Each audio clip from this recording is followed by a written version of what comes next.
இயேசுவில் அன்புமிக்க சகோதர சகோதரிகளே, புனித ஆரோக்கிய அன்னையின் அன்பு பக்தர்களே, இந்த திருத்தலத்தில் கூடி வந்து அன்னை மரியாள் வழியாக ஆசிரை பெறுவதற்காக நாம் அனைவரும் வந்திருக்கிறோம். நம்முடைய வாழ்க்கையின் ஒவ்வொரு நிகழ்ச்சியையும் ஆண்டவர் அறிந்திருக்கிறார். ஆகவே நம்மை ஆசீர்வதித்து வழிநடத்த அவர் காத்திருக்கிறார். நமக்கு வாசிக்கப்பட்ட நற்செய்தி யோவான் நற்செய்தி ஆகும். ஆகவே யோவான் நற்செய்தி ஒரு சிறப்புமிக்க நற்செய்தி.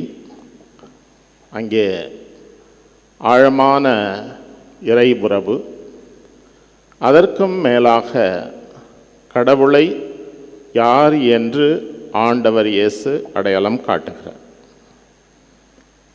இன்றைய சமூகம் எப்படிப்பட்டது? சுயநலத்திலே வாழ்ந்து கொண்டிருக்கிறது, சுய லாபம் பார்க்க வேண்டும் என நினைக்கிறது. தங்களை பற்றி மட்டும் நினைக்கின்ற அந்த உலகிலே கடவுள் அளவு கடந்த அன்பை விதைக்க வந்தார். அந்த அன்பிலே வாழ நம்மை அழைக்கிறார். ஒரு கதை ஒன்று ஆங்கில இலக்கியத்திலே இருக்கிறது. ஹாப்பி பிரின்ஸ் என்ற அந்த கதையை எழுதியவர் ஆஸ்கர் வெல்டே என்பவர். ஒரு ஊர், அழகான ஊர். அந்த ஊரிலே ஒரு சிலை வைக்கப்படுகிறார். அந்த சிலையின் பெயர் ஹாப்பி பிரின்ஸ். வானகத்திலே ஒரு உரையாடல். வானதூதர் அழைக்கப்படுகிறார். உலகிலேயே சிறந்த 2 பொருட்களை பெற்று வர வேண்டும் என்று வானதூதர் கட்டளையிடப்படுகிறார்.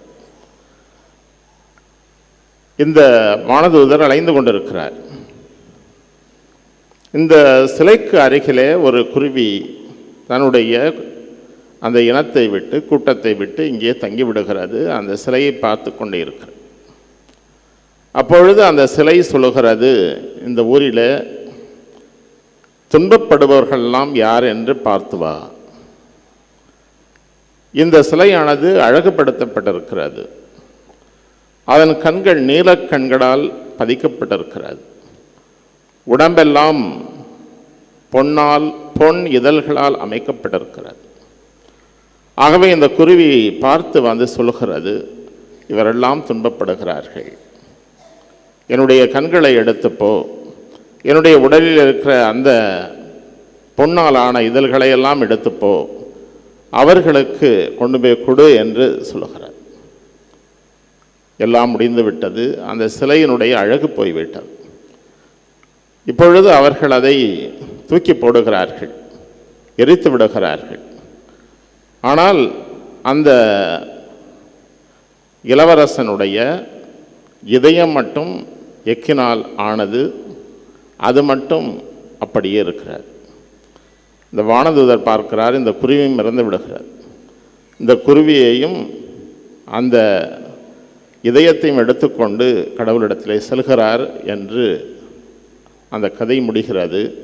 கடவுள் மகிழ்ச்சி அடைந்தார் என்று சொல்லப்படுகிறார். இன்றைக்கு ஆண்டவர் இயேசுவை கேள்வி கேட்கிறார்கள். எப்பொருள் யார் யார் வாய் கேட்பினும் அப்பொருள் மெய்ப்பொருள் காண்பதறிவு என்று வள்ளுவர் சொல்கிறார். இவர்கள் ஆண்டவர் இயேசுவை பார்த்து கேள்வி கேட்கிறார்கள். நாங்கள் எத்தனை காலம் காத்திருப்பது? How long we should wait என்ற கேள்வி. நீர் மெசியாவா? அந்த கேள்வியானது how long you annoy or provoke us என்று அங்கே விளக்கலாம். அப்படி என்று சொன்னால் அவர்கள் எரிச்சல் அடைந்தார்கள். ஆண்டவர் இயேசுவை பார்த்தவுடன் அவர்கள் இந்த கேள்வியை ஏன் கேட்க வேண்டும்? ஆண்டவர் இயேசு கலிலேயா பகுதியிலே வேலை செய்தார். பொதுப்பணி செய்தார், நற்செய்தி அறிவித்தார். அங்கே அவர்கள் நம்பினார்கள். இப்பொழுது எருசலேம் நோக்கி வருகிறார். அவ்வாறு எருசலேம் நோக்கி வருகின்ற பொழுது இவர்களுக்கு ஆண்டவர் இயேசுவை ஏற்க மனமில்லை. ஏனென்றால் அவர்கள் சொன்னார்கள், இது கடினமான போதனை. எதிரிகளையும் மன்னிக்க சொன்னார், கடினமான போதனை. அன்பு காட்ட சொன்னார், கடினமான போதனை. பாவிகளை தேடி சென்றார், கடினமான போதனை. ஆண்டவரது பணி ரேடிக்கல் மிஷன், ஒரு புரட்சிகரமான பணி என்று சொல்ல வேண்டும். ஏனென்றால் அவர் செயல்கள் பேசின, அவருடைய வாழ்க்கை பேசியது. இறந்தவர்கள் உயிர் பெற்றார்கள், குருடர் பார்வை பெற்றார்கள், பசியினால் வந்தவர்கள் பசி ஆற்றப்பட்டார்கள். ஆகவே ஆண்டவர் இயேசு கிறிஸ்து இந்த உலகத்திற்கு வந்தது மீட்பை கொடுப்பதற்காக. ஆனால் இன்னும் ஒருபடி மேலாக இயேசு யார் என்று சிந்திக்க அவர்களை அழைத்தார். ஆனால் அவர்களுக்கு அது புரியவில்லை. ஆண்டவர் இயேசு கூறுகிறார், என்னுடைய மந்தை எனக்கு செவிசாய்க்கும். இந்த 10ஆம் அதிகாரம் முழுவதும் ஆண்டவர் இயேசு நல்லாயன் என்ற அந்த தலைப்பிலே சொல்லப்படுகிறார். ஆண்டவர் இயேசுவினுடைய குரலை கேட்பவர்கள் அவருடைய சீடர்கள். ஆண்டவர் இயேசுவினுடைய உடனிருப்பை அனுபவிப்பவர்கள் இயேசுவினுடைய சீடர்கள். ஆண்டவர் இயேசுவினுடைய சீடராக கடைசி வரைக்கும் வாழ்பவர்கள் இயேசுவின் சீடர்கள். ஆகவே அவர்கள் கேட்ட பொழுது, அந்த கேள்வியை கேட்ட பொழுது, நீர் மெசியாவா என்று கேட்ட பொழுது அவர்கள் மனம் கடினமாக இருந்தது. இதையெல்லாம் அவர்கள் ஏற்றுக்கொள்ளவில்லை. மார்க் எழுதின செய்தி 10வது அதிகாரம் 29வது வசனம் இவ்வாறு சொல்கிறது.